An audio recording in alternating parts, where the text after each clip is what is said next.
Picking up from where we left off in part 1, let's look at a few more examples of common logical fallacies.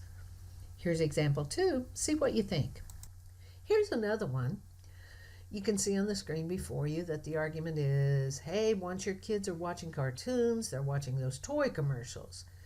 If they see commercials, they'll want the toys. Before you know it, they're obsessed with toys, and you've lost all control. So do not let your kids watch cartoons. So again, our first step is trying to identify the conclusion. Next, we want to inspect the way the argument tries to support this conclusion, and then we'll ask ourselves what that support is and whether it's logically tied to the conclusion that the writer has reached. So the conclusion, don't let your kids watch cartoons. We couldn't have missed that. So let's see the argument supporting that conclusion. The writer contends that watching cartoons leads to watching toy commercials, which will then lead to children wanting toys. Once they want the toys, the desire is going to become an obsession, and then all of a sudden they are going to fling themselves entirely out of control because of the obsession. We could ask what we think about this reasoning. Here it is again, and we could see the steps.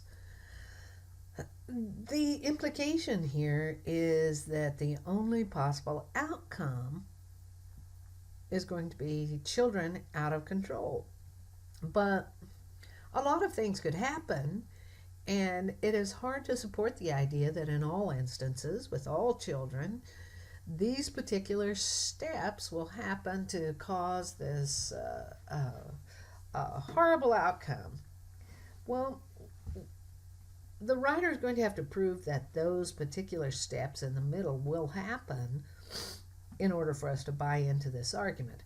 Otherwise, it seems as if we're being led down a vicious cycle, and it just doesn't make sense to someone wanting additional proof.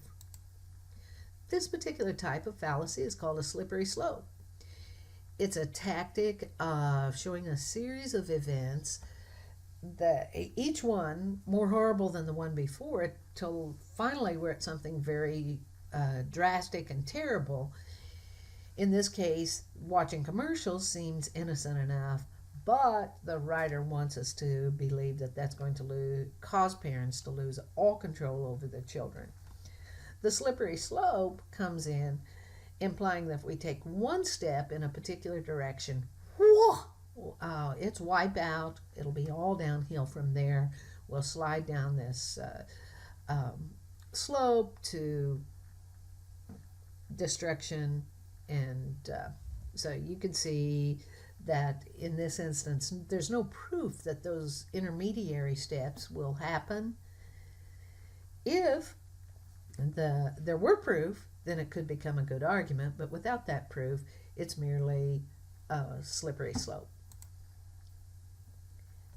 So let's look at this next example. We can read the example. The paper presents some compelling thoughts about why the death penalty should be abolished. However, once you know that the author of that paper is a death row inmate convicted of 2 brutal murders, I'm sure you will disregard what he says. So here again, we need to think about what's the conclusion of this argument. What is the writer wanting us to do? If we identify the conclusion and inspect the sort of proof that's applied, then we have to ask, are there good reasons to believe that conclusion? If no, is there an error in reasoning or an example of a logical fallacy? And we'll try to get our brains around what kind of fallacy we're looking at.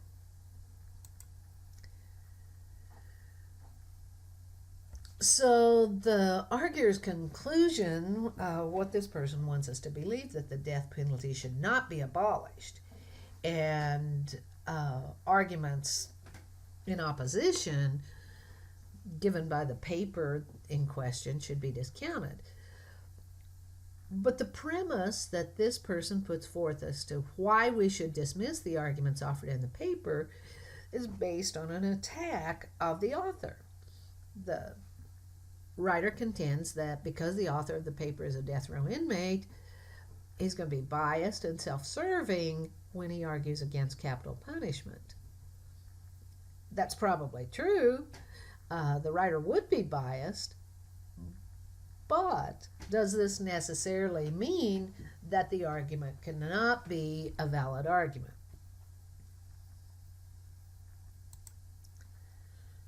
So the type of fallacy illustrated here is ad hominem. That is a Latin phrase that means to the man. And the definition on the screen here informs you that such ad hominem arguments attack the arguer instead of the argument being put forth. So the fact that this person is on death row might mean that he's a criminal, but it doesn't necessarily mean that his argument is bad. What needs to happen is we must look at the arguments and the merits of the arguments themselves, not the author, not the person who put them forth. So, we can acknowledge that some factors in a person's life might predispose that person to take a particular position, but again, that does not mean that that individual has to be disqualified as putting forth legitimate thought.